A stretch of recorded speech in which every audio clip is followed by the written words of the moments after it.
fungsi dan manfaat kearifan lokal itu yang pertama untuk pengembangan iptek. Nah, yang kedua pelestarian dan konservasi sumber daya alam. Yang ketiga pengembangan sumber daya manusia. Empat sebagai petuah, kepercayaan, sastra, dan pantangan.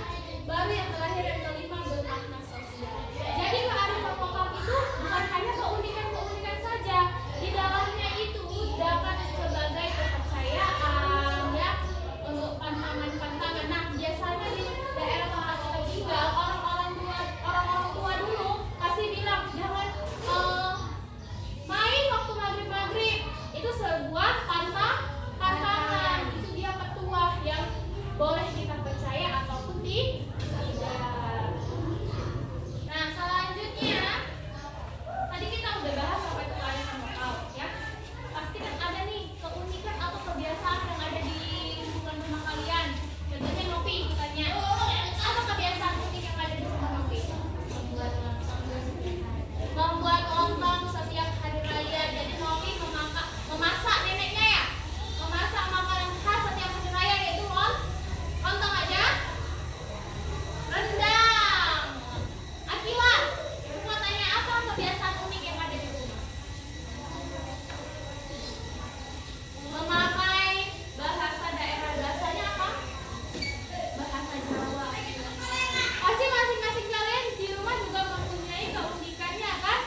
Ada yang menggunakan bahasa daerah, contohnya bahasa Jawa, pasti ada yang menggunakan bahasa Batak ya. Baru kayak masak makanan khas setiap hari raya, ada lontong, ada rendang, apa dikasihkan ya. Kalau di lingkungan kalian, kebiasaan apa yang pernah kalian lihat?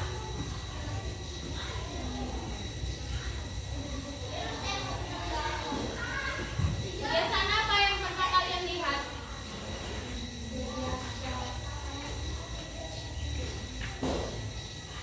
Kebiasaan meminum jamu, terus menggunakan bahasa daerah. Itu dia. Itu tadi adalah contoh-contoh kearifan lokal yang ada di daerah kalian, ada di rumah sendiri atau juga di lingkungan sekitar. Ada lagi contoh kearifan lokal dalam bidang pemanfaatan sumber daya alam, yaitu kayak Sasi Laut di Maluku. Jadi sasi itu merupakan sebuah larangan untuk